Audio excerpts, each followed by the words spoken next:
দেখুন, এই ইস্যুতে আমি জানি না মসজিদ কমিটির সঙ্গে এয়ারপোর্ট কর্তৃপক্ষের কি আলাপ আলোচনা হয়েছে। নিশ্চিতভাবেই সেখানে তারা আলাপ আলোচনার সাপেক্ষে সেটা সিদ্ধান্ত গ্রহণ করবেন। দেখুন, এটা ঠিক যে ডেভেলপমেন্ট যেমন প্রয়োজন, সেরকম ভারতবর্ষে সংবিধান প্রতিটি নাগরিককে স্বাধীনভাবে ধর্মচারণের অধিকার দিয়েছে এবং স্বাধীনভাবে ধর্মীয় প্রতিষ্ঠান পরিচালনার অধিকার দিয়েছে।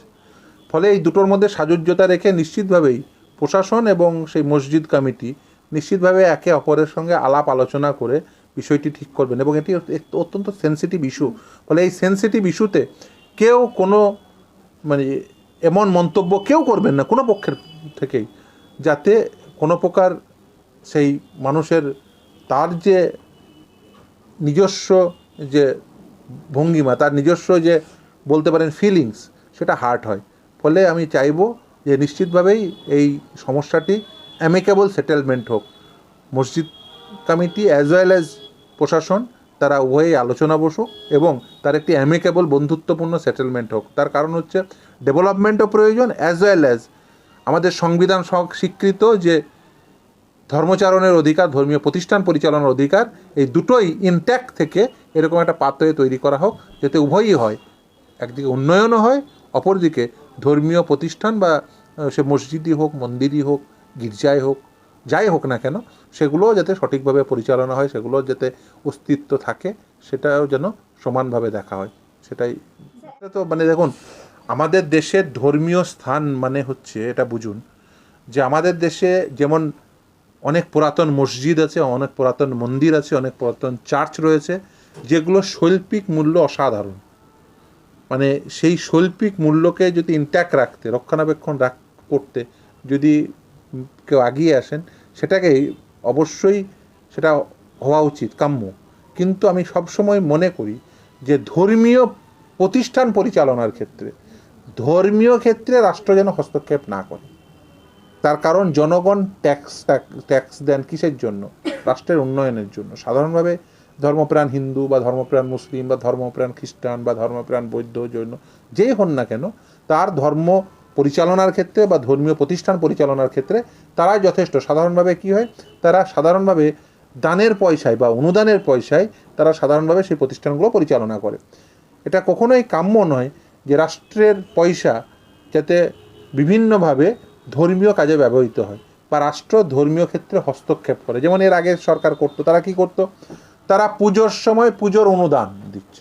এখন এই পুজোর অনুদানের নামে বেসিক্যালি তো ধর্মীয় ক্ষেত্রে হস্তক্ষেপ হতো। কি হতো, পুজোর অনুদান দিচ্ছে, প্রথমে কত 50,000, তারপরে 70,000, এরকম করে সব বাড়িয়েছিল। এই কত দেবো, এবছর 90 দেবো, এই করে সব বাড়িয়েছিল। দিয়ে কি দেখা যেত, দুর্গা মণ্ডপে দুর্গার মুখ এইটুকু, আর মমতা ব্যানার্জির ছবি এত বড়। তার মানে কি হলো, তার মানে দুর্গা পুজো কম, তৃণমূলের উৎসব বেশি হয়ে গেল। এবছর আর পাবেন না। এবছর তো এখন শুনছি নাকি স্বরূপ অরূপের পুজো থেকে স্বরূপ অরূপকে তাড়িয়ে দিয়েছে। এটা নাকি সুরুচি সঙ্গ স্বরূপ অরূপের পুজো ছিল, আর আছে নেই। দেখুন, ধর্মীয় কোনো আচার অনুষ্ঠানে রাষ্ট্রীয় হস্তক্ষেপ কাম্য নয়। কিন্তু হ্যাঁ, কোনো একটি ধরুন সৌধ রয়েছে, যে সৌধের মূল্য অসাধারণ, যে archaeological survey of India, ASI যেমন বিভিন্ন সৌধ তারা সংরক্ষণ করে রাখে। যেমন ধরুন তাজমহল। তাজমহল আসলে কি? তাজমহল আসলে তো একটা কবরস্থান, কিন্তু তার যে শৈল্পিক মূল্য, তাজমহল দেখতে বিভিন্ন, শুধু আমার দেশ কেন, বিভিন্ন দেশ থেকে মানুষ এসে তাজমহল দেখতে আসেন। তাহলে তার শৈল্পিক মূল্য অসাধারণ। তাহলে সেই শৈল্পিক মূল্য ইনট্যাক্ট রাখতে যদি archaeological survey of India, ASI বা ধরুন রাষ্ট্র যদি এগিয়ে আসেন তার শৈল্পিক মূল্য ইনট্যাক্ট রাখতে, সেখান থেকে দেখবেন তাজমহলের ওখান থেকে যেমন সংরক্ষণ করার জন্য পয়সা খরচ হয়, সেরকম সেখান থেকে আবার টিকিটের বিনিময়ে সেখান থেকে আয়ও হয়। ফলে এই বুঝতে হবে তার নেচার ক্যারেক্টার কি। নেচার ক্যারেক্টার দেখে নিশ্চিতভাবেই তার শৈল্পিক মূল্য ইনট্যাক্ট রাখার জন্য সেটা করা যেতে পারে। আমি সেই জন্য উদাহরণ দিলাম, তাজমহলের উদাহরণ দিলাম। দেখুন, একজন মানুষ তিনি প্রশাসনে থাকলে তার যে কন্ডাক্ট, সেটা তার পলিটিক্যাল যে আন্ডারস্ট্যান্ডিং তার রিফ্লেকশন হবে। কিন্তু আমাদের দেশের যে সংবিধান এবং সংবিধানের যে স্পিরিট, সেটাকে ইনট্যাক্ট রাখতে হবে। আমাদের দেশের সংবিধান কি এবং সাংবিধানিক স্পিরিট কি?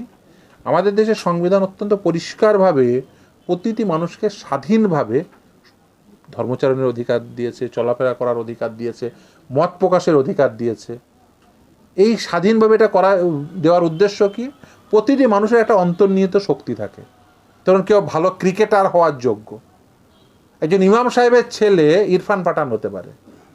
তার মানে কি? একজন ইমাম সাহেবের ছেলে, সে যদি তার অন্তর্নিহিত শক্তি যদি ক্রিকেট হয়, তাহলে তাকে এমন পরিবেশ দিতে হবে যে ভালো ক্রিকেট খেলতে পারে। আবার লতা মঙ্গেশকরকে এমন পরিবেশ দিতে হবে যে সে ভালো গান করতে পারে। আবার এপিজে আব্দুল কালামকে এমন পরিবেশ দিতে হবে যে সে ভালো শান্তি মনে রিসার্চ করতে পারে, তবেই সে মিসাইল ম্যান হবে। আবার কাজী নজরুল ইসলামকে এমন পরিবেশ দিতে হবে যে সুন্দর করে লিখতে পারবে, সে নজরুল গীতি লিখবে, শ্যামা সঙ্গীত লিখবে, সে অসাধারণ কবিতা লিখবে, দুর্গম গিরি কান্তার মোর দুস্তর পারাবার লঙ্কিত হবে রাত্রি নিশীতে যাত্রীরা হুঁশিয়ার লিখবেন। অসাধারণ শব্দবন্ধ বেরিয়ে আসবে। ফলে সেই মানুষকে সেই পরিবেশ দিতে হবে, তার যে অন্তর্নিহিত শক্তি সেটার যাতে সর্বোচ্চ স্ফুরণ হয়, এবং সেটা দিলেই দেশের অগ্রগতি সম্ভব। দেখুন, আমি সেই দেশ সম্পর্কে আমার 5,000 অভিযোগ থাকতে পারে, তার সাম্রাজ্যবাদী ক্যারেক্টারের সম্পর্কে 5 লক্ষ আপনার মতামত থাকতে পারে, কিন্তু এটা তো ঠিক গোটা বিশ্ব জুড়ে যত ট্যালেন্ট নিয়ে গিয়েও সেখানে হাজির করে আমেরিকা। ভারতের ডাক্তার ভালো, নিয়ে চলো ওখান থেকে। ওখানকার ভারতের ইঞ্জিনিয়ার ভালো, নিয়ে চলো। ওই দেশে আর্কিটেক্ট ভালো, নিয়ে চলো। এই করে করে তো আমেরিকা সব দেশের সেরা ব্রেনগুলোকে নিয়ে গিয়ে ওখানে হাজির করিয়েছে। নিজের কিছুই নেই, সব দেশ থেকে নিয়ে গিয়ে হাজির করিয়েছে, দিয়ে একটা পরিবেশ দিচ্ছে। সেখানে জনগণের সাধারণ যে অধিকার, সেই অধিকারগুলো কিছুটা হলেও আছে, যদিও তাদের রাষ্ট্রীয় নীতি সম্পর্কে আমার 5 লক্ষ অভিযোগ আছে।